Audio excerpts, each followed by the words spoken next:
이 시간 기쁨으로 찬양하며 나갑니다.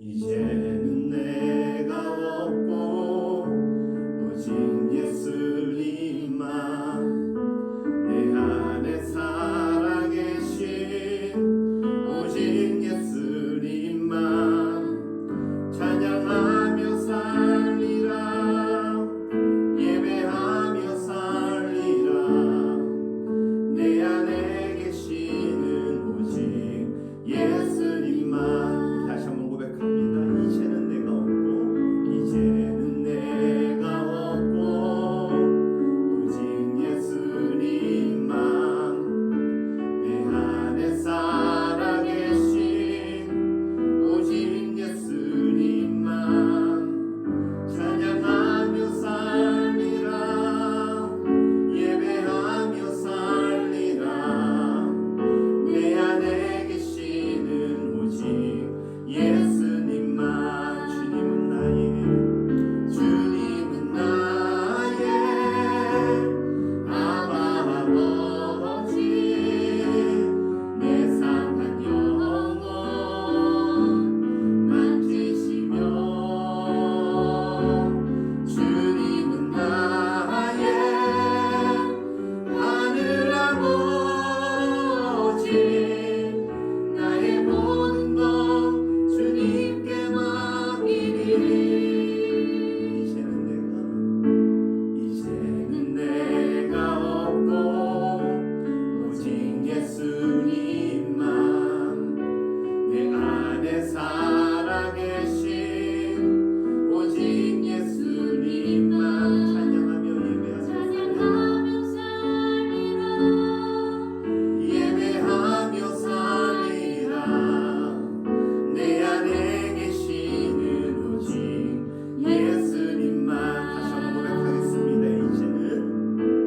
이제는 내가 없고 오직 예수님만 내 안에 살아계신 오직 예수님만 찬양하며 살리라 예배하며 살리라 내 안에 계시는 오직 예수님만. 주님은 나의 아바 아버지 내 상한 영혼 만지시며 주님은 나의 하늘 아버지 나의 모든 것 주님께 맡기리. 이제는 내가 없고 오직 예수님만 내 안에 살아계신 오직 예수님만 찬양하며 살리라 예배하며 살리라 내 안에 계시는 오직 예수님만. 우리 시간 함께 기도하며 나아가도록 하겠습니다. 하나님, 오늘의 예배를 받아주시고 우리 아들람 교회뿐만이 아니라 이 땅의 모든 교회 위에 하나님의 영으로 함께하여 주시고 신령과 진정으로 드리는 예배 가운데 그곳이 예배당 안이 되었든 그곳이 가정이 되었든 그곳이 일터가 되었든 우리의 서 있는 그곳이 하나님께 예배하는 진정한 은혜의 장소가 되게 해달라고 각자의 자리를 위하여 우리 아들람 교회 예배당을 위하여 조국교회를 위하여 우리 이 시간 함께 기도하도록 하겠습니다. 기도합니다. 돌아가신 아버지 하나님 은혜를 감사를 드립니다. 코로나 상황으로 인하여서 너무나도 갈망하고 사모함이 우리들 마음속에 있지만 예배당으로 해sup하지 못하고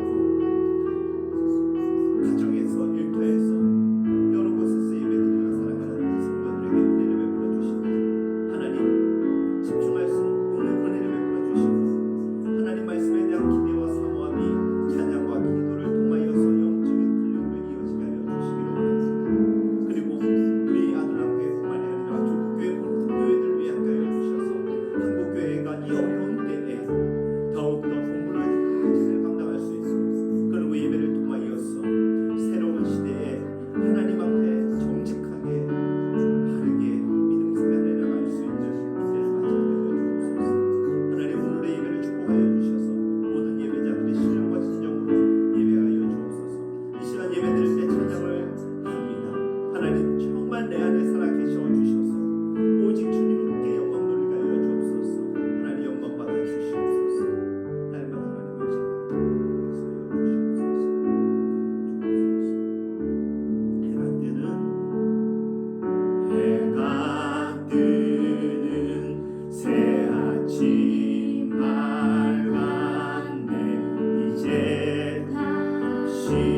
주님 찬양 무슨 일이나 어떤 일이 내게 놓여도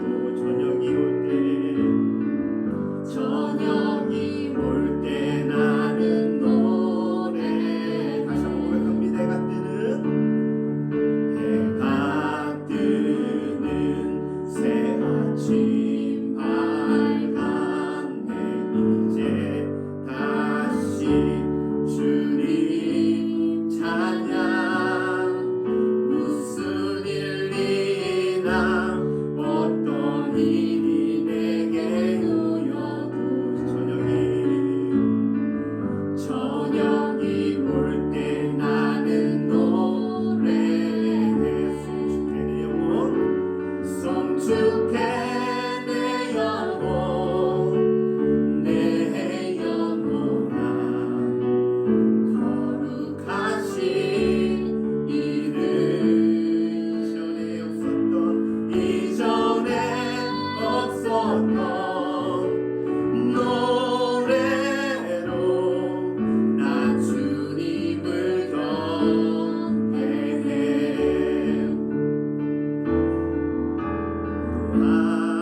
하기를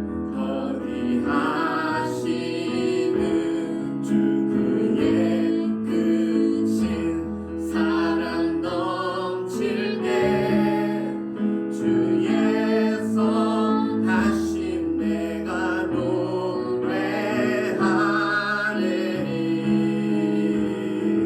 수많은 이유로 나 노래 송축해 내 영혼 내 영혼아 거룩하신 이름 이전에 없었던 노래로 나 주님을 경배하고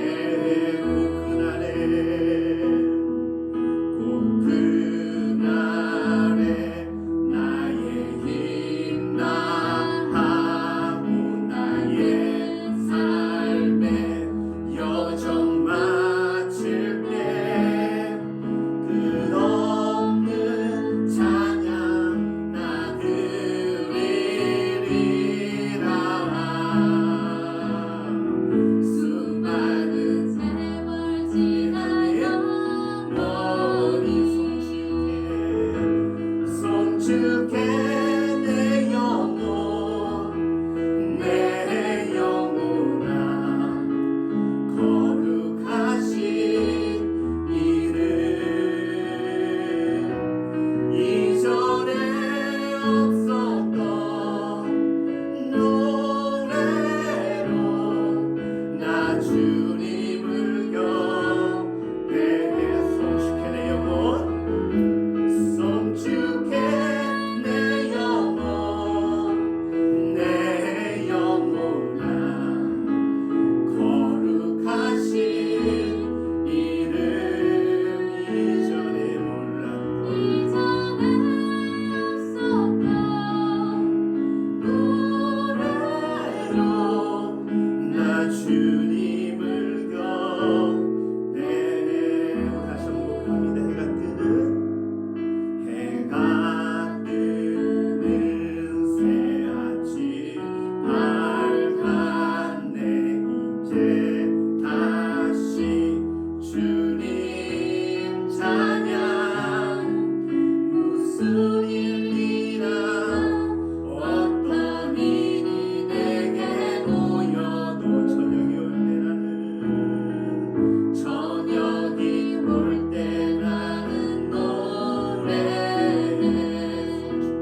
감사한 것은요, 상황은 비록 어렵지만은 예배에 사모하는 마음, 그리고 말씀에 대한 갈급함을 가진 이들의 소망의 이야기였습니다. 얼른 코로나 사태가 종식되어서 더 이상 많은 사람들이 아픔의 자리에 머물지 않기를 바라면서도, 또 우리들은 믿음의 사람이요 예배자 아닙니까? 빠른 시간 내에 예배당에 나가서 같이 예배를 드렸으면 좋겠다고. 아무래도 온라인 예배를 드리다 보니까 집중력도 많이 떨어지는 것 같다, 그런 말씀 많이 하시더라고요. 오늘 여러분들의 있는 장소를 축복합니다. 여러분들의 가정을 축복하고 여러분들의 일터를 축복합니다. 그리고 때가 맞지 않아서 녹화 방송으로 예배를 함께 드리게 될 모든 이들에게 여러분들의 있는 처소가, 장소 모든 곳이 주님의 평강과 은혜가 넘치는 최고의 예배 자리가 되기를 소망하면서 오늘 주일 예배 함께 드리도록 하겠습니다. 이 시간 사도신경을 고백함으로 우리의 신앙을 하나님께 고백하겠습니다. 전능하사 천지를 만드신 하나님 아버지를 내가 믿사오며 그 외아들 우리 주 예수 그리스도를 믿사오니 이는 성령으로 잉태하사 동정녀 마리아에게 나시고 본디오 빌라도에게 고난을 받으사 십자가에 못 박혀 죽으시고 장사한 지 사흘 만에 죽은 자 가운데서 다시 살아나시며 하늘에 오르사 전능하신 하나님 우편에 앉아 계시다가 저리로서 산자와 죽은 자를 심판하러 오시리라. 성령을 믿사오며 거룩한 공예와 성도가 서로 교통하는 것과 죄를 사하여 주시는 것과 몸이 다시 사는 것과 영원히 사는 것을 믿사옵나이다. 아멘. 찬양하며 주님을 예배할 때 하늘 가득한 주의 영광 오리라. 나를 통하여 나의 입술을 인하여 주의 이름 높임을 받으소서.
주님의 이름만이 오직 주의 이름만 이곳에 있습니다.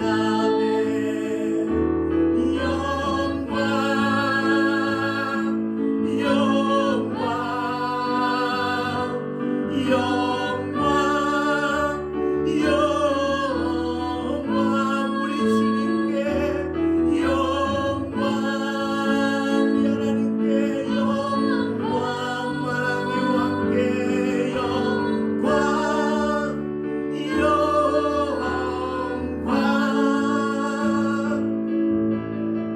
우리 예배의 상 되신 우리 하나님께 영광과 감사의 박수 올려드립니다. 하나님 오늘 예배를 받으시고 우리에게 불쌍한 은혜를 부어주옵소서. 오 아멘 아멘. 하나님 오늘의 우리 예배 가운데 임하여 주시고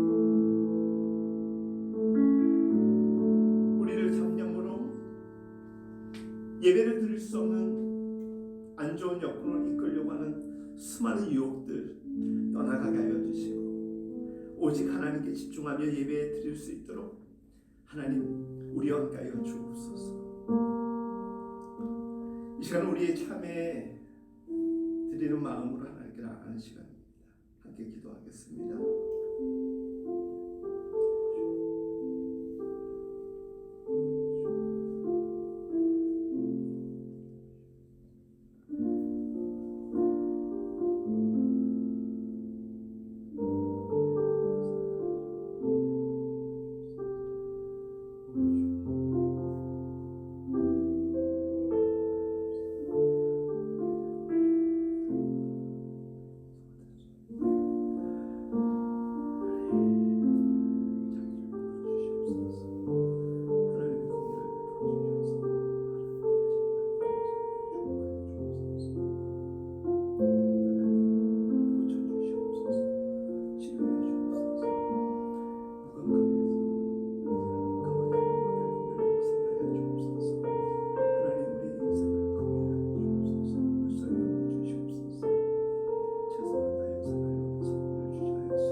우리 시간 함께 기도하실 때 나라와 민족을 위하여 기도하겠습니다. 그리고 이 코로나 사태가 점점 심화되어서 몇 개 나라에 국한되지 아니하고 전 세계적으로 위기 상황에 처해 있습니다. 열방을 위하여서도 함께 기도해 주시기를 바랍니다. 전염병으로 시작된 이 사태는 경제, 정치, 사회 모든 분야에 어려움을 끼치기 시작하였습니다. 이럴 때일수록 배려하며 이해하면서 정말 좋은 세상 만들어가는 일에 있어서 교회와 성도들이 앞장서게 특별히 빛과 소금의 직분을 감당할 수 있도록 하나님 지혜와 능력으로 함께해 주시고 이 땅 구석구석마다 하나님의 치료와 회복의 손길로 임하여 달라고 함께 기도하겠습니다. 거룩하신 아버지 하나님, 이 땅을 불쌍히 여겨 주시옵소서. 이 땅을 긍휼히 여겨 주시옵소서. 하나님, 잠잠해질 것 같지만 또다시 이 세상을 불안하게 하고 있습니다. 뭔가 감소 추세로 가는 것 같지만 또다시 어려움을 겪고 있습니다. 이럴 때일수록 하나님, 저희들 더욱더 이해하고 배려하고 조심하며 사회적 거리를 두는 것이고 또 자가 격리하면서 하나님 서로를 배려하는 그 아버지 하나님 생각이 아버지 필요합니다. 영어버지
잡음이 일어날 만큼 다른 소리가 관여해서는 안 되는 것입니다.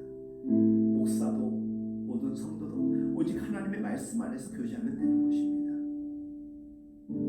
그 말씀은 조금 알면서 세상의 지식으로 뒤범벅되어 있는 이 시대의 교회들을 위해 하나님 말씀의 강권적인 역사로 함께하여 주셔서 날마다 말씀 안에서 성숙되어가고 분별력 있는 삶을 통하여서 그리스도의 선한 삶을 살아갈 수 있는 하나님 좋은 교회 모든 교회와 그리스도인들 될 수 있도록 이 시간 교회의 건강성을 위하여서 올바른 교회, 올바른 믿음을 위하여 함께 기도하며 나아가겠습니다. 기도하겠습니다. 거룩하신 아버지 하나님, 우리에게 바른 믿음을 허락하여 주시기 원합니다. 바른 말씀을 아버지 하나님 주셨는데 우리의 이해 부족으로 인하여서 왜곡된 신앙으로 인하여서 엉클어져 있는 큰 것들 내려놓게 하여 주시고 정직하고 바른 신앙의 삶을 하나님 교회가 아버지 하나님 주시는 그런 하여 주소서. 우리 목회자들이 바른 성서 해석을 통하여서 성도들에게 선한 영향력을 미치게 하여 주시고 분별력을 아버지 하나님 기억하게 하여 주시기 원합니다. 성도들은 아버지 하나님의 말씀 앞에 손질이 섬기를 하여 아버지 하나님 노력하게 하여 주시기 원합니다. 그래서 한국교회가 여러 가지 이유라고 아버지 하나님 이 위기의 상황 여러 가지 이유에 아버지 하나님의 기인하고 있다라고 이야기하는 없습니다. 오직 말씀을 붙잡지 않았을 때, 말씀에 집중하지 않았을 때, 말씀대로 살려고 하지 아니하고 사역하지 아니할 때 위기가 찾아와서 우리는 분명히 알고 있습니다. 하나님 말씀으로 다시금 해오시어 주옵소서. 말씀으로 든든히 선자하여 주시옵소서. 하나님 좋은 교회가 엉뚱한 일에 힘쓰지 아니하게 하여 주시고 교회가 교회되는 일에 교회를 통하여서 이 세상에 하나님이 원하시는 그 일에 집중하며 하나님 모든 영향을 발휘할 수 있도록 하나님 도와주시옵소서. 오늘의 예배는 그런 예배입니다.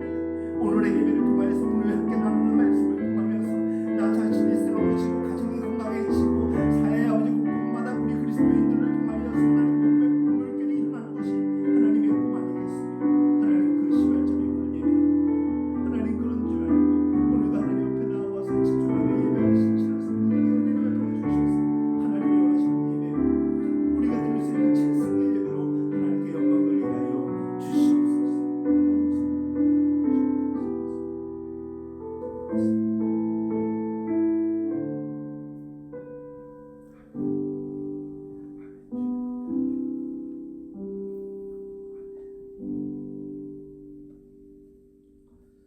사랑이 많으신 아버지 하나님, 은혜를 감사를 드립니다. 우리도 주일 예배를 통하여서 하나님 앞에 나와서 예배 드립니다.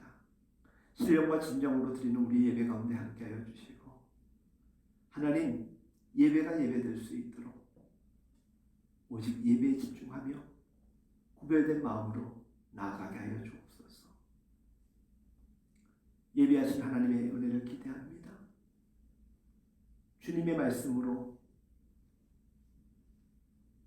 충만함에 이르게 하여 주시고 우리가 될 수 있는 최선의 반응으로 기도하며 찬양하는 가운데 넘치는 은혜의 잔치가 되게 하여 주옵소서.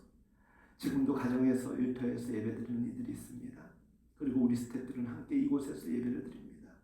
하나님, 우리가 서로 육신의 모습은 대면할 수 없지만 이럴 때일수록 진정한 예배가 하나님께 올려질 수 있는 또 시험대가 될 것 같습니다. 곳곳에서 예배드리는 모든 성도들을 위해 함께하여 주셔서 하나님이 원하시는 그 예배 오늘 경험하게 하여 주옵소서. 모든 것을 주께 의지하오며 예수 그리스도의 이름으로 감사하며 기도하옵나이다.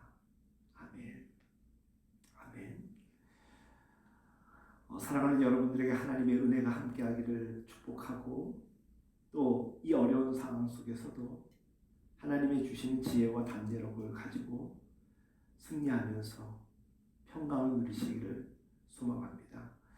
한 달이 넘도록 온라인 예배를 드리고 있지만은 오늘 예배 처음 시작하며 말씀드린 것처럼 우리의 있는 처소가 어느 곳이 되었든 하나님께 가장 귀한 예배자로 세움을 받은 우리 모두가 될 줄로 믿습니다.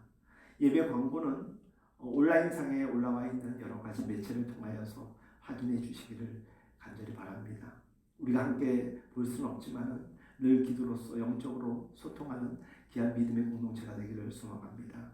오늘 우리가 함께 나눌 하나님의 말씀을 함께 나누도록 하겠습니다. 오늘은 갈라디아서 22번째 강의 말씀, 갈라디아서 5장 22절부터 26절까지 말씀을 함께 우리가 읽도록 하겠습니다. 22절로부터 26절 말씀입니다. 읽겠습니다. 오직 성령의 열매는 사랑과 희락과 화평과 오래 참음과 자비와 양성과 충성과 온유와 절제니 이 같은 것을 금지할 법이 없느니라. 그리스도 예수의 사람들은 육체와 함께 그 정욕과 탐심을 십자가에 못 박았느니라. 만일 우리가 성령으로 살면 또한 성령으로 행할지니 헛된 영광을 구하여 서로 노엽게 하거나 서로 투기하지 말지니라. 아멘. 오늘은 성령의 열매라는 제목으로 하나님 말씀을 증거하도록 하겠습니다. 우리 구주께서 십자가에 달려 돌아가심으로 우리에게 주신 것은 참 자유입니다. 새 생명을 주셨고 죄를 용서해 주셨습니다. 그래서 우리들에게는 이 땅에 살아가는 날 동안 하나님이 허락하여 주시는 참된 자유가 주어졌습니다. 특별히 이 자유는 우리의 육체를 위한 기회로 삼지 아니하고 서로 오직 사랑함으로 종노릇하라는 그 하나님의 은혜의 선물과 범위 안에 있는 것입니다. 우리는 성도가 되었어도 사실은 완전한 존재가 아닙니다. 그런 우리가 어떻게 누군가를 사랑하고 심지어 종노릇할 수가 있겠습니까? 우리는 따지고 보면 늘 종노릇하기보다는 왕노릇하기를 좋아하는 사람들입니다. 누구에게 섬김을 행하는 것보다는 누군가가 나에게 섬김을 행하여 주는 것을 기대하고 좋아하는 그런 사람들입니다. 그런데 우리에게 그 자유를 육체의 기회로 삼지 말고 사랑으로 종노릇하라는 것이 오늘 성경의 말씀인 것입니다. 사실 우리는 자신이 선택한 배우자조차도 바르게 사랑하지 못하는 그런 존재 아닙니까? 연애할 때만큼, 결혼 서약을 할 때 그만큼 신실하게 구별된 마음으로 배우자를 대하고 계십니까? 물론 변함없이 그런 마음을 갖고 계시리라 생각합니다. 하지만 도처에서 들려오는 소식들은 그와 정반대의 일들이 너무나도 우리의 가슴을 아프게 할 때가 참 많습니다. 그런 우리들이 어떻게 이웃까지 사랑하면서 심지어 종노릇 할 수 있을까? 성경은 육체를 따라 행하면 그리 될 수 없다라고 말씀을 전합니다. 그래서 지난 주 말씀을 통하여서 우리가 육체를 따랐을 때는 15가지의 온전치 못한 모습이 발견되어짐을 우리의 삶을 통하여서도 확인할 수가 있었고 또 누군가의 삶을 통하여서도 우리는 확인하게 되는 것 아니겠습니까? 외적으로 볼 때 우리들은 그런 존재들입니다. 연약한 사람들입니다. 그래서 오늘 말씀은 우리에게 변함없이 강조하는 것입니다. 성령을 따르고 그분을 의지해야 하며 그분께 집중할 때 우리는 그와 같은 믿음의 삶을 살아갈 수 있다는 것입니다. 많은 사람이 성령을 따라 서로 종노릇할 수가 있습니다. 육체를 따라 살 때는 그리할 수 없다는 것입니다. 내 소욕과 내 만족을 위하여 우리의 육체는 언제나 자연스럽게 개방될 때가 참 많습니다. 서로 종노릇한다는 것은 우리의 의지대로 되는 것 아닙니다. 그래서 전적인 성령의 능력 안에서 성령을 따를 때 가능하다는 것입니다. 외적으로 볼 때 멀쩡하게 보여도 속은 아주 부패하고 그리고 문란하고 타락한 이들이 남녀노소를 막론하고 이 땅에 너무나도 많이 살아갑니다. 이렇게 자기중심적으로 살면서 어리석게도 자기를 포기한 이들이 우상을 숭배하고 또 주술과 술 취함에 노출되어 있다라고 지난주에 말씀을 전했습니다. 이것이 심각한 것은 왜 그럴까? 그 근원적 이유를 따져보면 간단합니다. 성경은 그것을 육체를 따를 때, 육체가 원하는 대로 생각할 때 그리 된다는 것입니다. 그래서 그러한 경우에 일어나는 일들에 대하여서 지난주 말씀 기억하십니까? 어떤 일이 발생된다? 육체의 소욕을 따라 행할 때마다 우리는 관계가 깨어집니다. 부모 자식 간의 관계가 깨어지고 이웃과의 관계가 끊어지고 이미 하나님과의 관계도 끊어진 상태인 것입니다. 하지만 성령을 따를 때 우리에게 있어서 관계의 위협도 없고 도리어 오늘 본문의 말씀 22절부터 우리가 성령을 따를 때 놀라운 삶의 열매가 맺힌다. 그것을 성령의 열매라고 합니다. 그 성령의 열매는 어떤 것이냐? 오늘 본문 22절에서 23절 말씀은 이렇게 우리에게 일러주고 있습니다. 오직 성령의 열매는 사랑과 희락과 화평과 오래 참음과 자비와 양성과 충성과 온유와 절제니 이 같은 것을 금지할 법이 없느니라. 없다라는 것입니다. 중요한 것은 성령의 열매, 성령을 따를 때 이것을 금지할 법이 없다. 그 어떤 힘도 관여치 못한다라는 것입니다. 우리가 성령의 9가지 열매가 등장하는 이 말씀을 주의 깊게 보아야 합니다. 특별히 19절 말씀에 육체의 일은 분명하다라고 지난주에 우리가 함께 나누었습니다. 그리고 오늘 우리가 함께 읽었던 성경의 말씀 22절에 보니까 성령의 열매라고 나와 있습니다. 뭐 하나 눈에 들어오는 거 없습니까? 육체에 관련된 그 행위는 일이라고 표현을 하였습니다. 그런데 성령이 행하는, 성령을 따라 행하는 일의 그것은 무엇으로 지금 표현되어 있습니까? 성령의 열매라고 이야기를 합니다. 육체로 살 때는 일로서 우리 피로감만 주고 일회적 만족감을 줄 뿐입니다. 하지만 성령을 따라 살 때는 열매를 맺는다라는 것입니다. 열매를 맺으면 나에게도 유익하지만 누군가에게도 그 무엇이 유익이 될 수 있지 않습니까? 그 형태로도 유익이 되지만 그 향과 그 맛으로도 사람들에게 얼마나 삶의 즐거움을 주는지 모릅니다. 사랑하는 여러분, 육체를 따라 사는 일은 복잡하고 혼란합니다. 그리고 부주의스럽습니다. 그래서 육체의 일들은 언제나 우리의 삶을 조잡스럽게 만듭니다. 그리고 그것으로 인하여서 우리의 혼란과 혼동은 더 가중될 때가 참 많습니다. 이것을 재원하기 위하여서 이것을 이제는 더 이상 하지 않으려고 할 때 우리의 힘으로 되지 않습니다. 그래서 성령을 따르라라는 말씀을 오늘 우리에게 일러주는 것입니다. 성령의 열매는 사실 하나입니다. 하나라는 말은 통일성이 있다라는 것입니다. 일관성이 있다라는 것입니다.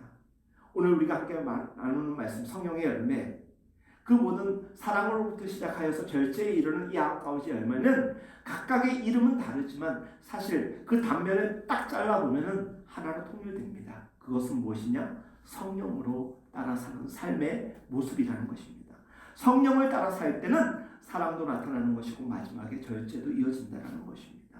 그래서 성령을 따른다는 것이 얼마나 중요한지 모릅니다. 사람들은 어떤 매개체의 단어 몇 개에 집중합니다. 하지만 우리는 큰 의미에서 이 우주의 근원 되신 그리고 창조자 되신 하나님께서 우리를 돕기 위하여 보내신 그 성령을 의지할 때 이 근원과 우리가 접촉될 때 그분의 능력 안에서 우리는 우리의 삶의 놀라운 변화를 경험하게 된다는 것입니다. 사람들은 선하려고 행하기 위하여 집중합니다. 하지만 우리는 그 어떤 행함에 근거하지 아니하고 자격에 근거할 수 없는 하나님의 은혜를 입은 사람이기 때문에 하나님께 집중하는 것입니다. 그 하나님께 집중하는 것이 무엇이냐? 성령을 따라 행하는 것입니다. 성령님께 집중하는 것입니다. 그래서 우리의 삶의 단면을 다 잘라보면 성령이 보여져야 되는 것입니다. 어느 단면을 잘라도 우리의 삶에 일관성 있게 통일성 있게 있는 것이 성령을 따라 살아가는 사람들의 특징입니다. 무엇을 하여도 사람들은 이야기해 줄 것입니다. 저가 그런 존재가 아니었는데 예수 믿더니 달라졌어. 그리고 그 궁금증의 끝에 무엇이냐? 저를 지탱하고 있는 것이 성령이라는 것입니다. 성령은 이와 같이 우리에게 놀라운 변화도 주고 우리의 삶에 꼿꼿한 척주와 같은 요소가 되는 것입니다. 성령의 열매는 성령으로부터 나는 것입니다. 우리의 노력과 땀으로 결실할 수 있는 것 그것 아닙니다. 우리의 수고가 더해진다고 해서 더 확장되는 것도 아닙니다. 우리가 아무것도 하지 않아도 된다고 말하는 것은 아닙니다. 우리의 수고와 결단과 노력이 꼭 필요하지만 노력으로는 한계에 부딪힐 수 있는 궁극의 그 열매를 맺을 수 없는 불안정한 상태로 늘 존재할 수밖에 없다면 그 완전함에 도전할 수 있는 유일한 도움은 성령이라는 것입니다. 그래서 성령의 열매는 성령의 도우심 가운데서만 가능한 것입니다. 열매는 무엇일까? 여러분들 과일이 익어가는 때를 보십시오. 보면 너무나도 맛깔스럽습니다. 가끔 코앞에 대면 향도 좋습니다. 열매는 실제적인 것이기도 하지만 그 보는 그 자체가 선하고 바른 영향력을 미치게 되는 것입니다. 성령을 따라 살 때 사람들의 삶은 참된 맛스러움과 그리고 많은 사람들에게 유익과 기쁨을 주는 것입니다. 누군가에게 유익이 되는 어떤 절대적 만족스러운 일은 누군가에게는 만족스럽지 못한 불편한, 불쾌한 그 무엇이 될 수도 있습니다. 하지만 성령을 따라 맺는 열매는 모든 사람들에게 유익이 되는 것입니다. 나로 삶을 풍성케 하기도 하지만 누군가에게도 보는 것으로도 그리고 그것이 나를 통하여서 영향력이 미칠 때 그 열매가 나누어질 때 모든 사람들을 배불리 먹이는 그와 같은 것이 된다는 것입니다. 사람들을 처음 볼 때 사람들은 대개 보면 외모를 봅니다. 그러나 외모는 금방 의미가 없어집니다. 진심으로 사람을 가까이 하며 함께 더불어 시간을 보내고 싶게 만드는 것은 무엇이냐? 속에서 나오는 향기입니다. 오랜 시간을 지내어도 한결같은 사람, 변함이 없는 사람, 오늘 만났지만 오후에 또 만나고 싶은 사람, 그런 사람이 되었으면 좋겠습니다. 옆을 바라보십시오.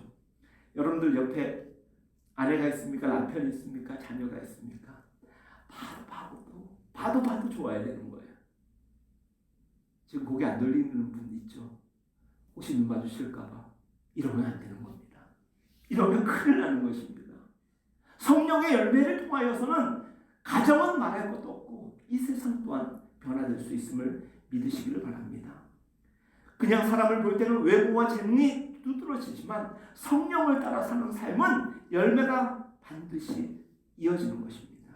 맛이 있습니다. 향이 있습니다. 그래서 귀합니다. 그래서 우리가 성령의 사람이 되면 사람들은 우리 때문에 행복해져서 우리를 존귀하게 여깁니다. 세상 사람들은 물질과 재능과 권력으로 사람들의 칭찬과 존귀함을 얻기를 원합니다. 하지만 하나님의 사람, 성령을 따르는 사람들은 성령의 열매를 맺음으로 인하여서 누군가에게 유익을 끼치기 때문에 사람들은 더 가까이 하기를 사모합니다. 돈이 아닙니다. 권력이 아닙니다. 성령의 열매는 하나님의 마음으로 살아가는 자가 하나님은 어떻게 하셨을까? 예수님이면 어떻게 하셨을까? 생각을 할 때 빚어내는 삶의 결과물이고 그것은 모든 사람들에게 선한 영향력이 되는 것입니다. 저희 교회는 개척된 지 얼마 되지 않은 아주 작은 교회입니다. 모든 세대가 모여서 그래서 예배를 드립니다. 저는 세월이 흐를수록 신앙 연륜에 맺힌 귀한 성령의 열매가 맺어지고 참된 예배자의 감격이 부모를 통하여서 자녀들이 느낄 수 있었으면 좋겠습니다. 그리고 예배 곳곳에서 드리는 마음들이 너무나도 귀해서 나도 저렇게 예배드리고 싶다. 나도 저와 같이 신령과 진정으로 예배드리고 싶다라는 그 풍성한 교제가 있었으면 좋겠습니다. 어떻게 하면 우리 집사님은 우리 성도님은 저렇게 온유할까 따뜻할까 절제를 잘할까 사랑이 어쩌면 저렇게 풍성할까 어쩌면 저렇게 희락이 풍성할까 저분은 어떻게 재테크를 했기에 아파트가 저렇게 맨날 확장이 되어가고 차도 한 2, 3년에 한 번씩 받고 너무 부러워. 이게 아니라 교회 오면 그런 게 보이는 게 아니라 그 사람의 품성이 보여지는 거예요. 그런데 우리가 보통 세상 사람들이 시기 질투하는 그 어떤 핸드백, 옷이 탐나는 것이 아니라 그 사람의 성품이 욕심나고 그 사람의 믿음이 욕심나는 것이에요. 성령의 열매가 그 안에서 맺어질 때 이와 같은 교제와 분위기가 형성되는데 저는 우리 교회가 그런 교회가 되었으면 좋겠습니다. 저는 우리 교회가 그런 사모함과 그런 비주얼로 충만한 교회가 되었으면 좋겠습니다. 귀걸이로 비주얼을 세우는 게 아니라 화장으로 맵시로 어떻게 하는 게 아니라 그 사람 자체가 명품 인생이 되어야 되는 것입니다. 재능이 많은 사람 말고 능력이 투출한 사람 말고 성령의 열매가 있어서 향이 있고 가까이 하고 싶은 사람 성령을 따르는 사람, 성령의 사람, 성령 공동체. 그게 바로 하나님이 꿈꾸는 교회 아니겠습니까? 사랑하는 여러분, 성령의 열매를 9가지로 분류되어 있습니다. 첫 번째, 하나님을 알 때 생기는 열매 3가지가 이어집니다. 첫 번째, 성령의 열매는 우리가 그렇게도 좋아하는 무엇입니까? 사랑입니다. 사랑. 세상은 이성 간의 사랑을 사랑이라고 합니다. 부모 자식 간의 사랑을 사랑이라고 합니다. 배우자끼리의 사랑을 사랑이라고 합니다. 지극히 정상적입니다. 왜 그런지 아십니까? 자기가 사랑하는 사람 그리고 자기와 밀접한 관계에 있는 사람 사랑하는 것 그것은요, 특별한 힘을 필요로 하는 것이 아니라 본능적인 것입니다. 하지만 성경이 말하는 그 사랑은 본능을 뛰어넘습니다. 상식을 뛰어넘습니다. 심지어 사랑할 수 없는, 그리고 내가 배제하고 싶었던 그 누구까지도 사랑하는 이웃사랑이요 원수까지도 사랑하는 그 사랑을 의미하는 것입니다. 성령의 열매. 내가 내 남편한테 잘하는데, 내 아내에게 잘하는데, 내 자식들에게 잘하는데, 성경은 그 정도로 우리에게 이야기하는 것 아닙니다. 성경적인 개념에서 말하는 사랑과는 격이 다른 것입니다. 이 땅의 보편적인 사랑은 자기중심적일 때가 참 많습니다. 이 땅에서 말하는 그 사랑은 이성 간의 사랑이요, 그리고 지극히 편협적인 사랑일 때가 참 많습니다. 자기를 더 소중하게 여기고 그런 의미에서 조건부일 때가 참 많습니다. 참 사랑은 언제 알 수 있을까? 참 사랑은 언제 알 수 있을까? 하나님을 알아야 됩니다. 하나님을 알면 참 사랑이 가능합니다. 조건에 근거하지 아니하고 어떤 자기의 행위에 근거하지 아니하는 오직 천하보다 귀한 한 영혼에 대한 사랑으로만 우리를 아끼시고 우리를 위하여 독생자 예수를 이 땅에 보내셔서 십자가를 통하여서 우리의 죄를 용서하시고 부활 승천하셔서 영원의 소망을 주신 그 하나님의 사랑을 생각하면 내가 어떤 존재인데, 국가대표급 죄인인데, 용서받을 수 없는 죄인인데 그 하나님이 우리를 이처럼 사랑하셨다. 그게 사랑입니다. 하나님을 알아야 사랑할 수 있다. 사랑은 이런 것입니다. 하나님 자신의 성품과 은혜를 통한 사랑만이 우리를 참 사랑으로 인도하셨음을 보여주셨습니다. 이 사랑을 위하여서 자기를 희생하셨고 하나밖에 없는 아들을 세상에 보내셔서 그 사랑을 완성하셨습니다. 그 사랑을 알아야 진정한 사랑을 할 수 있는 것입니다. 주 안에서 사랑하는 여러분, 사랑에 목마르고 배고픈 이 세상 아닙니까? 그런데 사람들은 희생하기를 싫어합니다. 무조건적인 사랑을 그냥 공급받고 사랑받기를 원합니다. 허다한 사랑 타령은 많은데 실질적으로 우리에게 와닿는 사랑은 별로 없습니다. 다 자기중심적이고 자기 우선적 사랑일 때가 참 많습니다.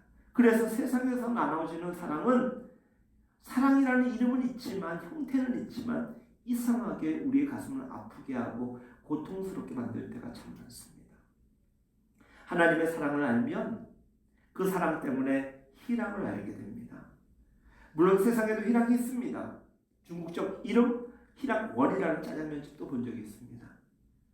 코미디를 보면서 느끼는 그 내용 없는 기쁨, 그것과는 비교할 수 없는 것이 희락입니다. 내용 없는 기쁨도 아닙니다. 죄악을 흔들어서 흔들어가지고 찾는 그 웃음 정도가 아닙니다. 다른 사람들의 마음에 상처를 주면서 자기 이익을 도모하면서 얻게 되는 그 기쁨, 그거 희락 아닙니다. 성경이 말하는 희락은 하나님이 우리를 사랑하셔서 주시는 그 기쁨 이상의 근원인 것입니다. 얼마 전에 여러 매체를 통하여서 우리의 마음을 슬프게 하고 있는 뉴스가 하나 있죠. 엠번방 사건. 아주 젊은 청년이더라고요. 25살 청년. 그리고 이인자로 또 제기되었던 사람은 또 16살 청소년이었습니다. 세상이 말하는 기쁨은 남을 불행하게 만들어서라도 자기가 행복할 수 있고 기쁠 수 있다면, 누릴 수만 있다면 그것으로 만족하는 세상이 되어가고 있습니다. 이 세상의 기쁨은 인스턴트입니다. 금방 제조할 수는 있지만 영원하지 못하고 오래가지를 못합니다. 하나님의 사랑을 알면 참된 기쁨을 누리게 되고 그 기쁨의 영속성 속에서 우리는 하나님의 주신 평강을 누릴 수 있게 되는 것입니다.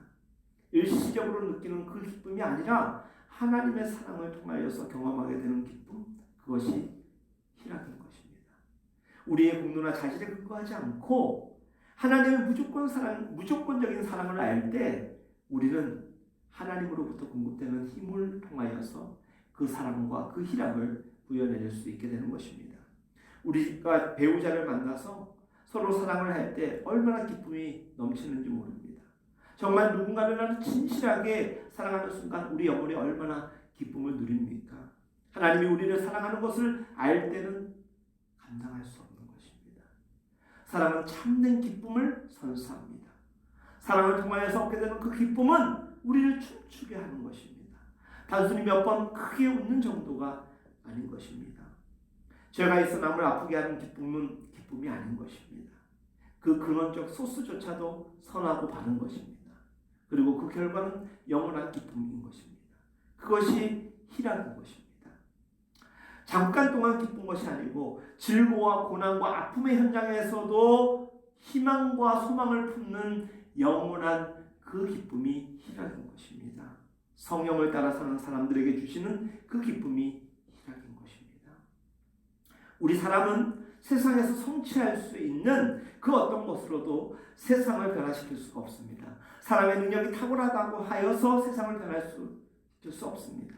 하지만 우리 속에 하나님이 주시는 기쁨이 충만할 때는 우리는 그 기쁨을 가지고 세상을 바꿔가고 이겨낼 수 있습니다.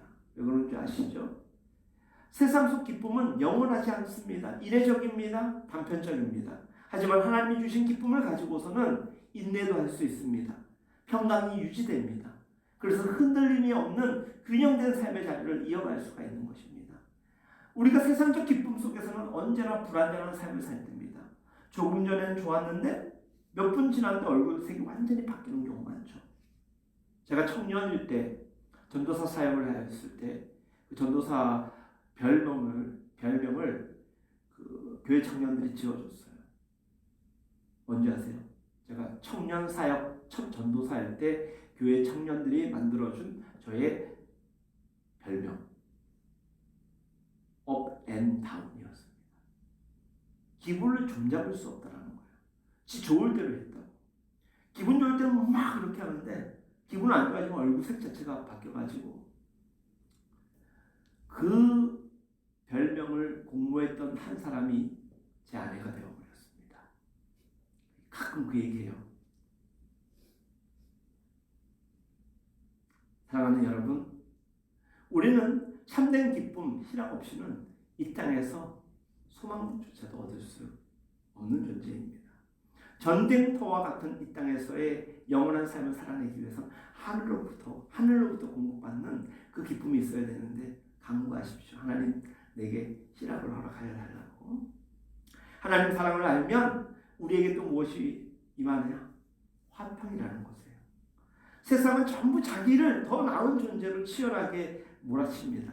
다 자기를 훌륭한 사람으로 만들다 보니까 얼마나 경쟁이 치열한지 모릅니다. 그러나 하나님의 무조건적인 이 사랑을 알게 되고 또 영혼 속에 자기를 더 이상 업그레이드하지 않아도 되는 그 충만함에 이르게 되면 우리 삶은 고요해집니다. 잔잔해지는 것입니다. 전쟁터에서 마치 고요한 아침을 맞이하는 순간이 영원으로 연결되어지는 그런 은혜를 입는 것과 마찬가지입니다. 성경이 말하는 사랑이요, 희락이요, 화평은 우리의 삶에 아주 중요한 열매와 같은 것입니다. 여전히 삶의 자리가 사랑으로 충만하지 못한 분이 있습니까? 참된 기쁨인 이 희락이 없는 분들이 있습니까? 그래서 화평이 깨져 있고 여전히 평강을 누리지 못하는 분들이 있습니까? 하나님께 기도하십시오. 성령을 허락하여 주시고 성령을 따르는 분별력 허락하여 주셔서 내 힘이 아니라 하나님의 힘과 능력으로 그와 같은 삶을 살 수 있도록 하나님의 지혜를 구하시기를 바랍니다. 이 세 가지 사랑, 희락, 화평을 아는 사람들은 다른 사람을 대할 때 다르게 대합니다. 주님을 모르고 성령을 따르지 않으면 육체의 소욕대로 자기 중심적으로 살지만 성령을 따라 살고 이와 같은 사랑과 희락과 화평을 아는 복을 그리고 누리는 복을 얻게 되는 사람은 사람을 대하는 자세부터가 달라집니다. 그래서 우리의 삶은 더 긴 호흡 가운데서 소망 가운데 살아갑니다. 오래 참을 수 있게 되는 것입니다. 쉽게 성내지 않습니다. 쉽게 화내지 않습니다. 해코지 않은 나쁜 짓을 하고 끝없이 분노로서 가득 찬 인생 이제는 마감할 수가 있는 것입니다. 참는 것입니다. 더 좋은 날을 위하여서 더 좋은 기대 가치를 이룩하기 위하여서 오랫동안 견디고 참아내는 것입니다. 절대로 포기하지 않습니다. 자신을 향한 하나님의 사랑 가운데서 오늘의 구원의 은총을 입은 나의 뒷삶의 과거력을 아는 사람들은 하나님이, 예수님이, 성령님이 우리를 위하여 얼마나 인내하고 기다려 주셨을까, 참으셨을까 생각하는 그 마음을 품게 되기 때문에 누군가를 위하여서도 기다려 줄 수 있는 것입니다. 오래 참는 것은 신앙의 정수와 같은 것입니다. 끈기, 하나님의 우리를 향한 사랑으로 우리는 알게 되는 것입니다. 그래서 오늘 처음에 말씀드릴 때 사랑을 알기 위해서는 하나님을 알아야 된다라고 말씀을 드렸지 않습니까? 왜 오래 못 참습니까? 왜 쉽게 포기합니까? 하나님이 우리를 향한 그 마음이 우리 안에 결여되어 있기 때문에 때가 참 많을 것입니다. 내가 원하는 시간표대로, 내가 원하는 대로, 방법대로 일어나지 않으면 하나님마저도 멀리하는 이 시대 가운데 성령을 따라 행하는 사람들은 그 오래 참음의 그 근성마저도 하늘로부터 공급받게 되는 것입니다. 왜 믿는 사람들에게 오래 참는 동안 답답함이 없겠습니까? 오래 참고 믿어주고 기다리는 일을 끝까지 함에 있어서는 우리에게 소망이 있다는 것입니다. 우리 주변에 참지 못함으로 인하여서 그릇된 일도 참 많지 않았습니까? 참지 못함으로 인하여서, 인내하지 못함으로 인하여서 어그러진 관계도 얼마나 많은지 모릅니다. 그런 생각을 하면 주님이 우리에게 얼마나 위대하신가를 우리는 깨닫게 됩니다. 우리의 죄악된 삶의 지난 과거력을 찾아보면은 벌써 포기되어 버렸고 징벌에 머물러야 될 우리들을 끝까지 인내하고 사랑으로 품어주신 그 하나님의 사랑, 그 사랑 생각하면 지금 우리 곁에 있는 분들 포기할 수 없게 되는 것이죠. 관계가 얼마나 중요한 열매인지 모릅니다. 그래서 오래 참는다라는 것은 사실 어떤 결과를 가지고 기다리는 것 이상으로 사람을 대할 때 가장 중요하게 발휘되는 힘이요. 또 그것이 돋보여질 때 성령의 열매 중에서 으뜸이 될 수도 있는 것이라 생각을 합니다. 여러분들이 잊지 말아야 합니다. 하나님과의 바른 관계를 생각하면은 인간의 관계 또한 충분히 바른 관계로 나아갈 수가 있습니다. 좋은 관계를 맺기 위하여서 우리는 오래 참고 포기하지 않는 일, 우리는 최선을 다해야 되는 것입니다. 긍휼이 가득한 눈으로 사람을 바라볼 수 있는 마음도 하나님의 사랑과 희락과 기쁨, 오래 참는 가운데서 그 힘을 던져주는 것입니다. 세상 사람들 중 어지간히 훌륭해 보이는 사람들 모두 허물 많아요. 그리고 약함이 얼마나 많은지 몰라요. 너무나도 끔찍히 사랑하는 사람조차도 그 이름이 부모가 되었고 자식이 되었고 십수년을 함께 지냈던 지인들이라 할지라도 허물 없는 인생은 없지 않습니다. 허물 모두가 다 있습니다. 누구나 다 한계가 있습니다. 그런 사람들을 향하여서 따뜻한 눈을 가지고 살아가는 것 또한 하나님이 우리를 대하신 마음의 방식대로 생각을 하면 우리 할 수 있습니다. 할 수 있습니다. 보면 볼수록 더 귀하고 보면 볼수록 더 안타까워지는 것, 그것이 오늘 성령의 열매로 다섯 번째 등장하는 자비입니다. 우리 하나님 기도하지 않습니까? 하나님 자비를 베풀어 달라고, 하나님 긍휼을 베풀어 달라고. 받지만 말고 그렇게 누리기만 바라지 말고 이제는 내가 자비의 사람이 되기를 하나님께 구하십시오. 좀 넉넉하게 이해하고 배려하는 마음 우리에게 필요하지 않습니까? 늘 내 눈빛으로 사람들을 바라봅니다. 따뜻함이란 눈매에서 찾아볼 수가 없습니다. 그래서 눈 마주치기를 주저케하는 사람, 성령의 사람 아닙니다. 이 땅의 현실을 보십시오. 정치판을 보십시오. 언론을 보십시오. 돌아가는 상황들을 보십시오. 그저 약함, 허물, 실패의 흔적 찾기 바쁩니다. 뭐 좀 부족하면 배려하고 이해하고 섬김의 눈길로 그 사람을 좀 더 나은 삶의 자리로 안내하려고 하는 사람들 별로 없습니다. 이때가 기회다. 밟고 올라가기 바쁜 시대가 되어버렸습니다. 저는 아직 젊지만 나이가 조금씩 들어가는 게 저는 참 행복합니다. 제가 일을 할 때 꼼꼼하지는 않는데 생각해보니까 제가 좀 예민한 성격이에요. 고스란히 제 눈빛을 통하여서 그게 보여질 때가 참 많다는 이야기를 듣습니다. 근데 나이가 조금씩, 저보다 나이 많은 분들이 있기 때문에 아주 조심스러운 표현이 됩니다. 나이를 조금씩 더해가면서 느끼게 되는 것은 그냥 자연스럽게 여유가 생겨요. 옛날에는 막 발음만 이랬는데 이제는 좀 기다려주고 참아 인내하는 그런 게 왜 그럴까 생각했더니 지난날의 내 삶의 부족함, 잘못들 내가 기억하고 있는 거예요.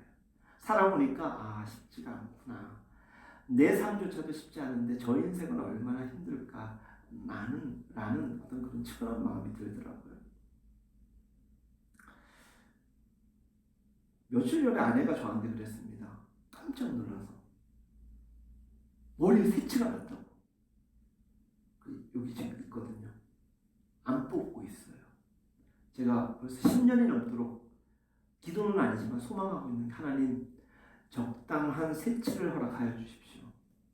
이 얼굴형이 너무 날카로워서 좀 새치가 좀 나면 좀 따뜻하고 온유해 보이지 않을까 옛날부터 생각했는데 지금 하나가 나기 시작했어요.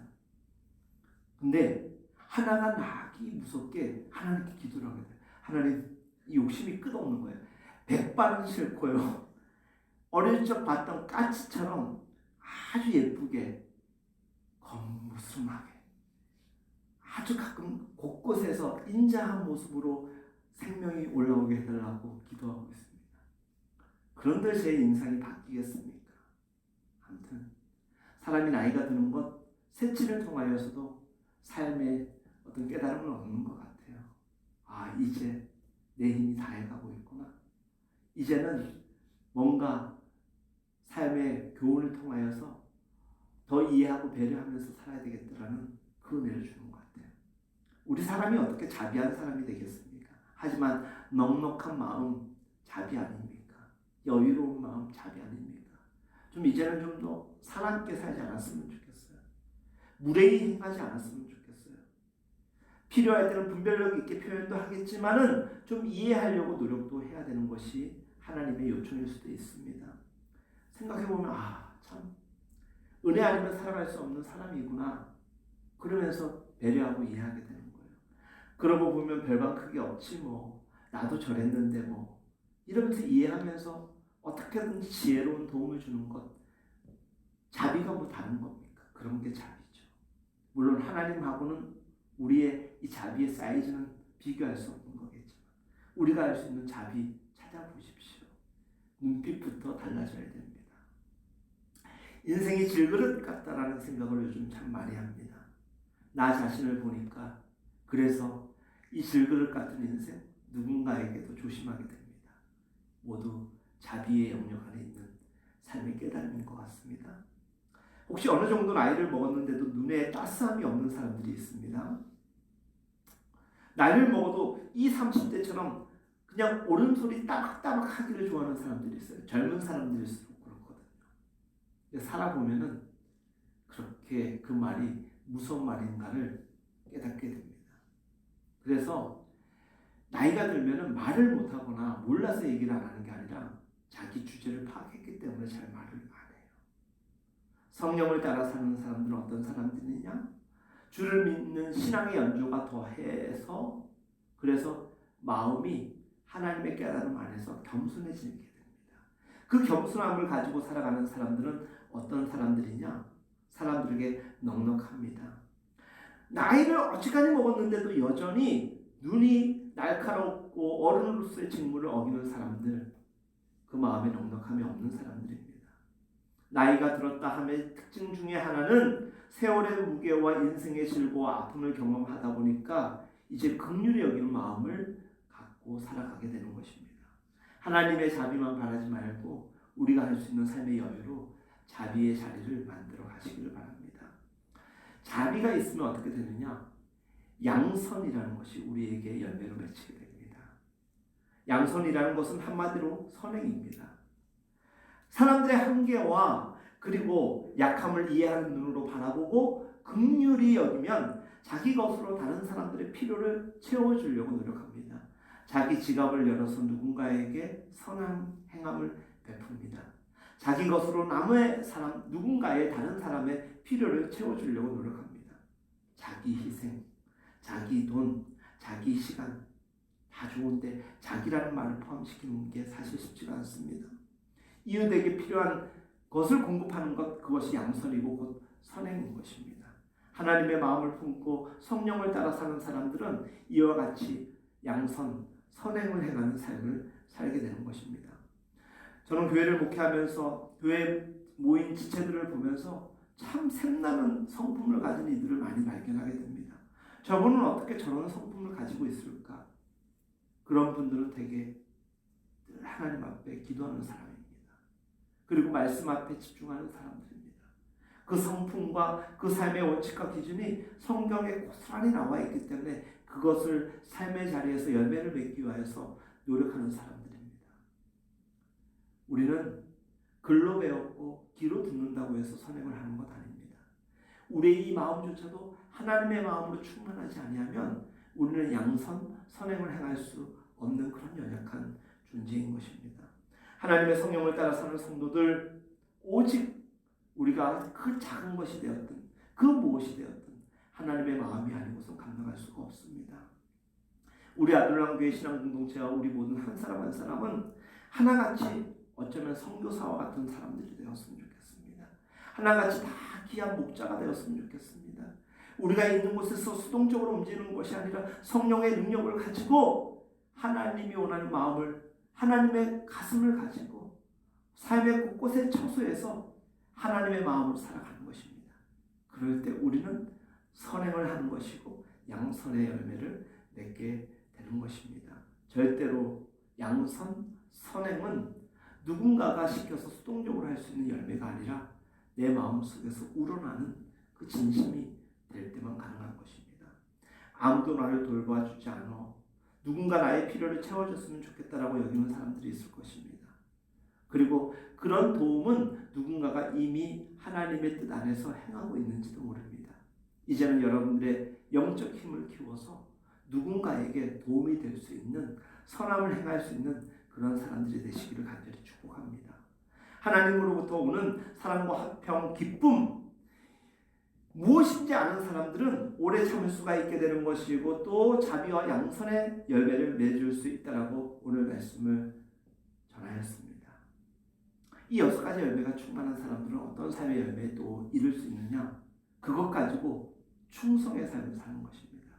우리 주변에 재능 있는 사람은 많습니다. 그런데 충성스러운 사람들은 많지가 않습니다. 누군가의 신분이나 부유 때문에, 재능 때문에 와서 배우려는 사람들, 탐내는 사람들은 많지만 실질적으로 하나님 앞에 충성스럽게 신실하게 반응하는 사람들은 그렇게 찾아 만나기가 쉽지 않습니다. 제가 목회하면서 눈에 넣어도 아프지 않는 몇몇의 사람들을 보면은요, 그런 사람들은 정말 충성스러운 사람들입니다. 목사가 시켜서, 전도사가 시켜서, 어느 장로님, 권사님이 시켜서 충성하는 사람들이 아닙니다. 그들은 하늘로부터 오는 하나님의 능력과 하나님의 은혜로 움직이는 사람들이었습니다. 그들의 보여지는 세상은 작고 큼이 기준이 아닙니다. 하나님의 마음으로 최선을 다하는 것입니다. 충성인 것입니다. 교회가 크니까 할 수 있고 교회가 작으니까 못하는 것 아닙니다. 충성은 사이즈의 문제가 아니라 교회가 교회로서의 본연의 모습을 간직하고 있다면 충성하는 것입니다. 하나님 나라를 위하여 충성하는 것이고 이 땅의 변화를 위하여서 쓰임이 받기 위하여서 충성을 다하는 것입니다. 공동체인 교회가 그렇고 그리고 성도인 개개인이 그와 같은 삶을 살기 마련인 것입니다. 성령을 따르는 사람들은 우리 속에 충성스러움이 만들어집니다. 기쁨으로 최선을 다하는 책임이 충성인 것입니다. 그 충성함의 사람들은 언제나 그 마음에 온유함이 가득합니다. 온유는 성경에서 나오는 참 귀한 마음 중에 으뜸이 아닌가 생각을 합니다. 이 온유는 겸손이고 부드러움이고 강함입니다. 강함과 부드러움이 같이 있다. 근데 온유는 가능합니다. 주변에서 보는 사람들 중에서 성격도 좋습니다. 겸손합니다. 함께 함부로 자기 자신을 드러내지 않습니다. 그런데 어느 순간에 보면 눈이 매섭습니다. 정확하게 분별하고 표현을 정확하게 하는 사람들. 아니 저 사람 굉장히 저런 사람, 따뜻한 사람, 온유한 사람인 줄 알았는데 왜 저렇게 차갑지? 차가운 게 아니라 분명한 것입니다. 온유한 사람들은 그 평강을 유지하기 위해서, 그 상황을 유지하기 위해서 타협하지 않습니다. 온유한 사람은 분명한 사람인 것입니다. 분명함을 추구하는 사람에게 주시는 하나님의 평강이 있다는 것입니다. 겸손해서 언제나 남을 먼저 헤아립니다. 절대로 말을 함부로 하지 않습니다. 부드럽고 정말 따뜻합니다. 그렇지만 강인합니다. 무엇이 강인합니까? 약자를 배려하고 섬김의 자리를 지키는 거에 있어서는 돌덩이처럼 강한 겁니다. 이럴 땐 이렇게 하고 저럴 땐 저렇게 하고 그게 아닙니다. 한결같은 마음으로 강직하지만 그 마음 속에는 부드러움이 한없이 흐르는 사람, 온유한 사람입니다.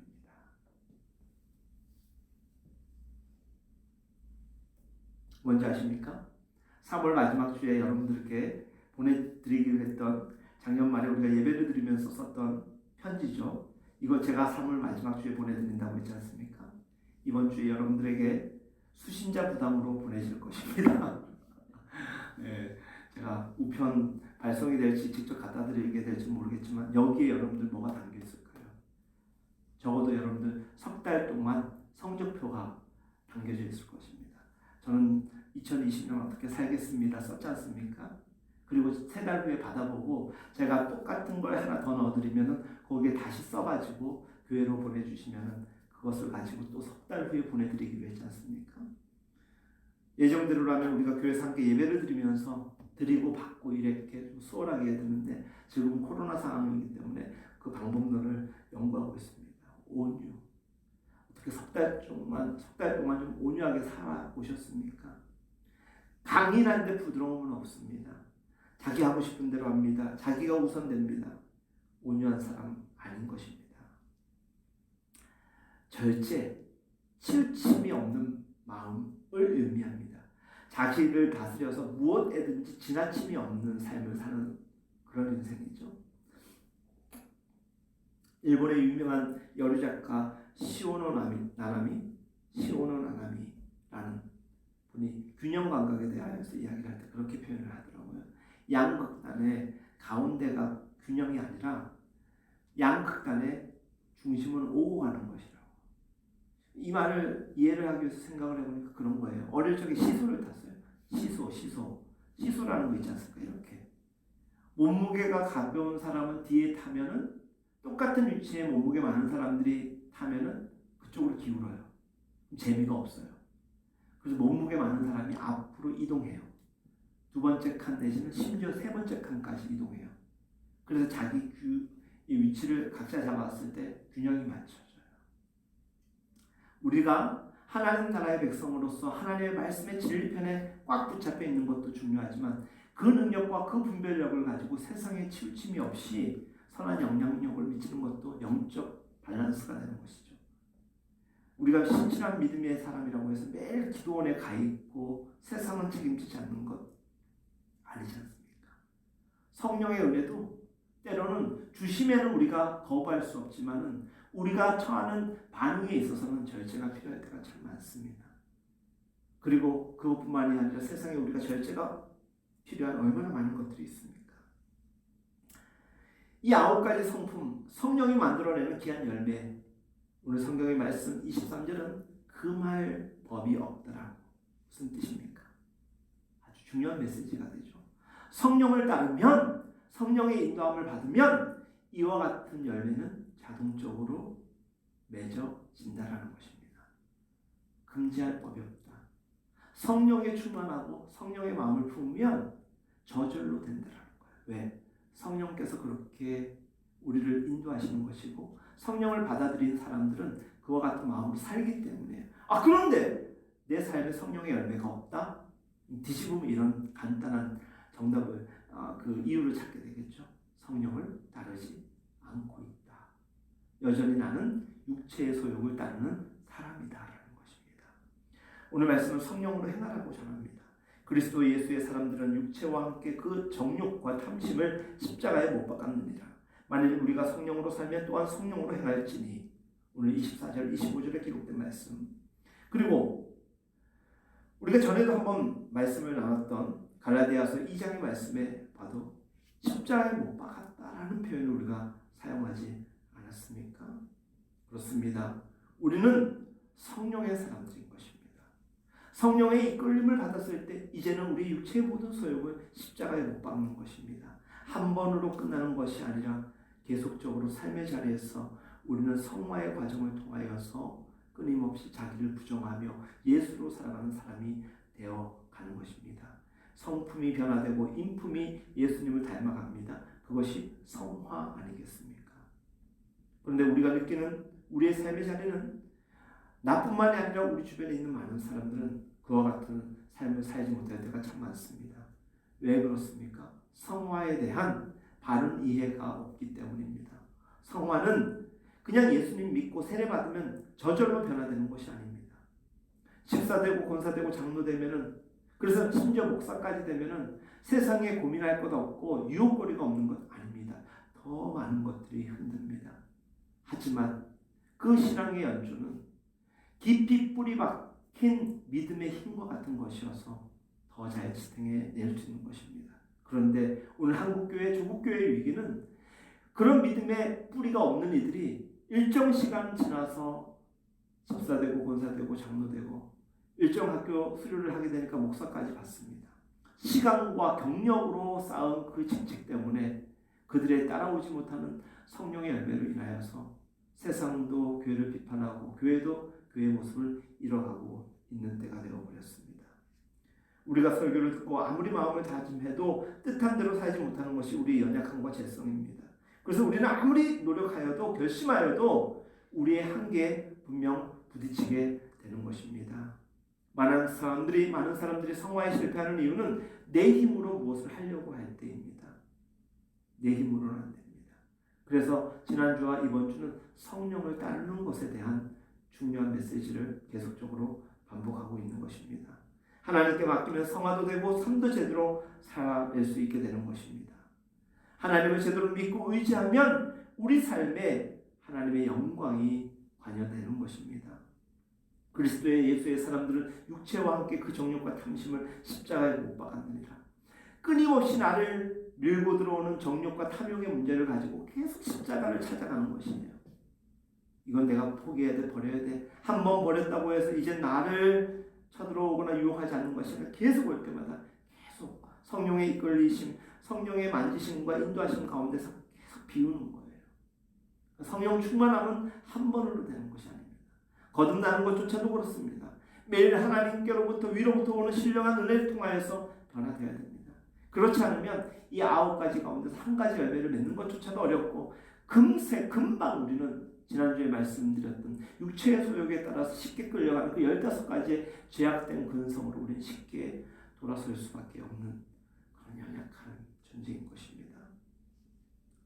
성령의 이끌림을 받지 않으면 우리 손과 발이 지 멋대로 움직입니다.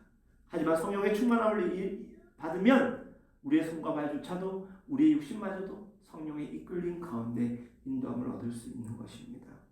여러분들 세상에 있는 모든 학문과 윤리, 도덕, 법, 율법 지난번에 말씀드렸죠. 우리를 억압하고 억제할 뿐입니다. 어느 시점에 펑 터지면 더 큰 사건으로 이어질 수 있습니다.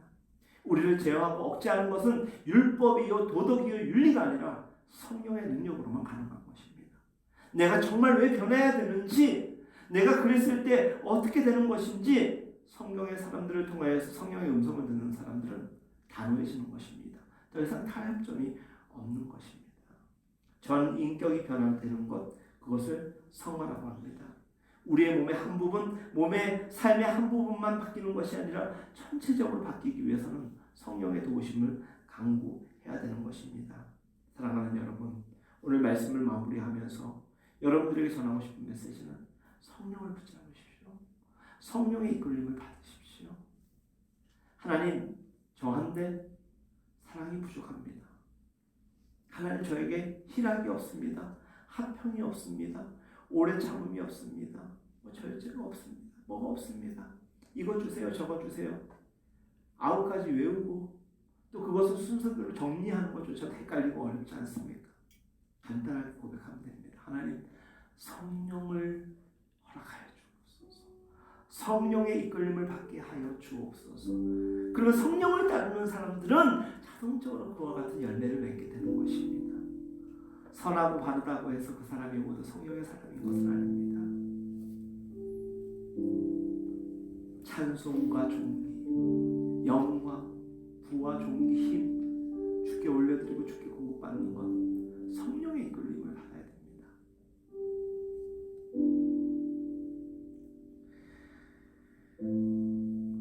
여러분들 카메라로 잘 안 보일 텐데요. 여기 보시면 예배당 천정이 많이 이번 주 공사를 했어요. 근래 들어 정말 힘든 3일을 보냈습니다.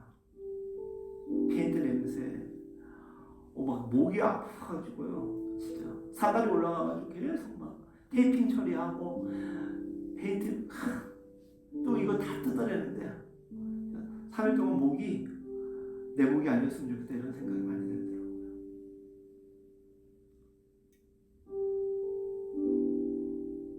제가 이 얘기를 왜 하냐면요. 그래서 수목금 공사하면서 이렇게 보냈거든요. 어제는 뭐 했는지 아세요?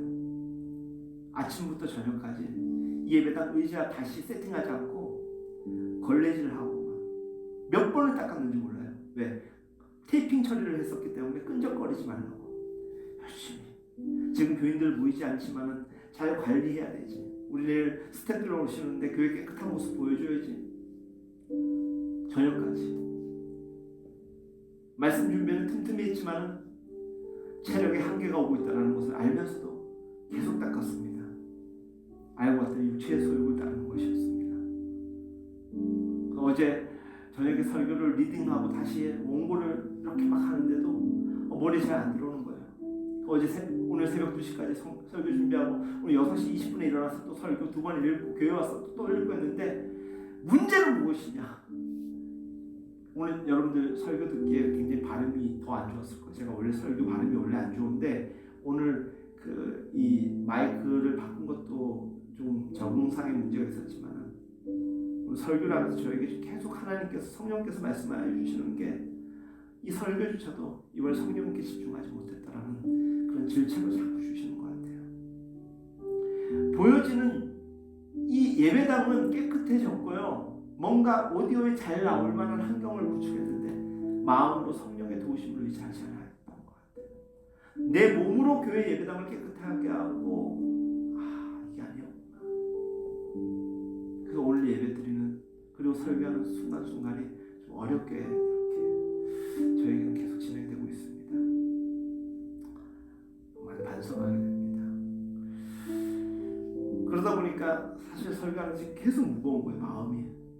이런 말씀 드리면 너무 죄송한데 지금 3번째 화평 얘기하는데 언제 9번째 절제까지 가나 이 생각하면서 설교를 하고 있었거든요. 힘들었어요 사실. 육체를 따라 살면 이렇구나. 육체를 따라서 예배를 준비하고 그거에 맞춰가지고 오늘 쓰다 보니까 이게 안 되구나. 많이 반성하게 되는 예배입니다. 여러분들 어떻습니까? 예전에 제가 참 개인적으로 존경했던 분 중에 한 분이 토요일에 될 수 있는 대로 뭐 딴 일을 안 한대요. 왜 안 하냐고 했더니 조금이라도 피곤하면 주일날 교회 가지고 설교 들을 때 집중력이 흐려진다고. 그 토요일은 쉴 때 뭐 하는 거냐? 그냥 우아하게 커피 마시고 음악 들으면서 보내야 되는 거라고. 토요일날 가가지고 축구 차고 토요일날 가서 뭐 산 타고 이러면 안 된다고. 주일날 갖고 준다고. 토요일부터 영적 타이밍을 예배에 맞춰야 된다고. 여러분들 꼭 그렇게 하라는 거 아닙니다. 그런데 오늘 저를 보니까 육체의 소욕에 이게 맞춰진 삶은 결국 영적인 집중력을 잃을 수밖에 없구나 생각을 했습니다. 조금 설교와 좀 동떨어진 면도 있지만 제 고백을 여러분들께 드린 것입니다. 이 시간 드리는 이 찬양이 우리에게 변함없이 신실하게 임하신 하나님 은혜 가운데서 찬송과 존귀와 부름 되었으면 좋겠습니다. 우리 함께 이 시간 찬양하며 고백합니다. 찬송과 존귀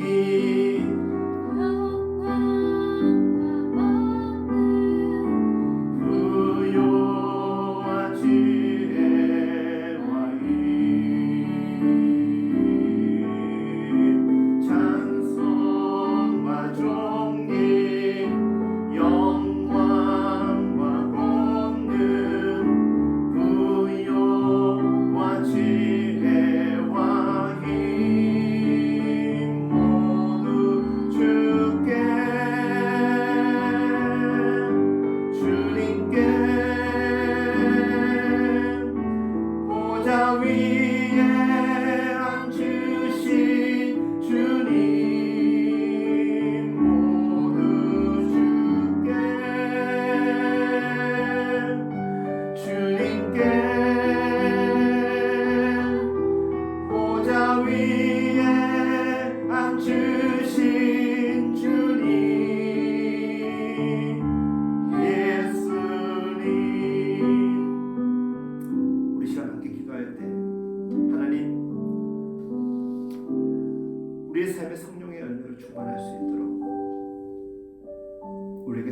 충만함을 허락하여 주옵소서.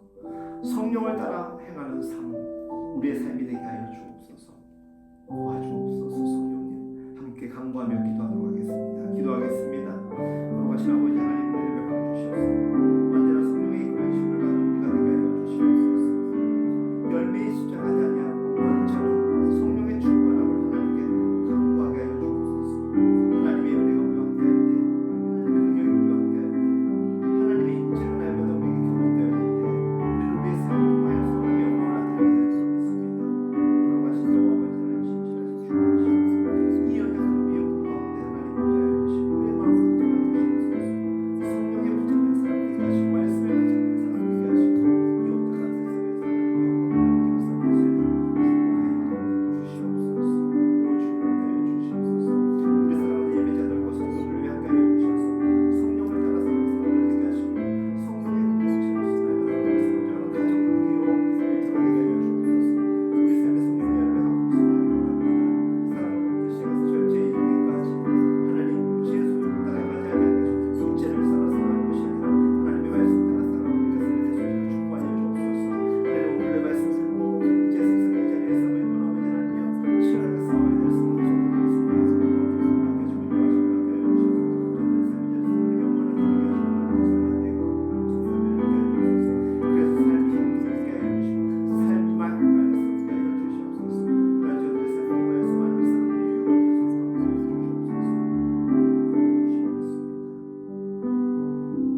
하나님, 우리에게 성령의 충만함을 허락하여 주시고 성령을 따르는 분별력 허락하여 주옵소서. 정말 어려운 이때를 성령의 도우심으로 고백하게 하여 주옵소서. 이 시간 드려지는 모든 예물 받아주시고 여러 가지 이름으로 드려진 이름들마다 하나님 복되게 하여 주시되 사용될 때는 구별되게 거룩하게 사용되게 하여 주옵소서. 특별히 여러모로 어려운 이때에 경제적으로 힘들어하는 이들을 긍휼히 여겨주시고 모두가 행복한 날이 섞여올 수 있도록 주여 자비와 긍휼을 베풀어 주시옵소서. 여호와는 내게 복을 주시고 너를 지키시기를 원하며 여호와는 그 얼굴을 내게로 향하여 드사 평강 주시기를 원하노라. 아멘.